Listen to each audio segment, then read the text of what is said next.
আরজি করে ডাক্তার ছাত্রীকে ধর্ষণ করে খুনের ঘটনার কড়া প্রতিক্রিয়া দিলেন এদেশকে নাড়িয়ে দেওয়া নির্ভয়া কাণ্ডের নির্যাতিতার মা। 2012 সালে দিল্লির গণধর্ষণের শিকার নির্ভয়ার মা শনিবার পশ্চিমবঙ্গের মুখ্যমন্ত্রী মমতা বন্দ্যোপাধ্যায়ের পদত্যাগ দাবি করেন। মমতা এই ঘটনার পরিস্থিতি সামাল দিতে ব্যর্থ বলে অভিযোগ নির্ভয়ার মার। সংবাদ সংস্থা পিটিআইকে উদ্ধৃত করে ইংরেজি সংবাদ মাধ্যম ডেকান হেরাল্ড এই খবর দিয়েছে।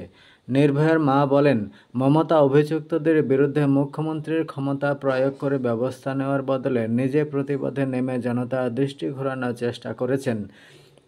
মমতার কড়া সমালোচনা করে নির্ভয়ার মা আরও বলেন, মমতা বন্দ্যোপাধ্যায় ইচ্ছে করলে প্রশাসনকে ব্যবহার করে অভিযুক্তদের বিরুদ্ধে ব্যবস্থা নিতে পারতেন, কিন্তু তা না করে তিনি মূল ইস্যু থেকে নজর ঘোরাতে চেষ্টা করেছেন। রাজ্য প্রশাসনের শীর্ষ ব্যক্তি হিসেবে তার কাছ থেকে কঠিন পদক্ষেপ আশা করা গিয়েছিল।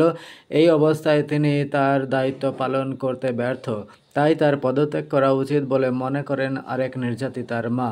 তিনি আরও বলেন, যতক্ষণ না কেন্দ্র ও রাজ্য সরকারগুলি ধর্ষকদের আদালতে দ্রুত শাস্তির ব্যবস্থা করবে, ততক্ষণ দেশের বিভিন্ন অংশে প্রতিদিন এ ধরনের নারকীয় ঘটনা ঘটতেই থাকবে।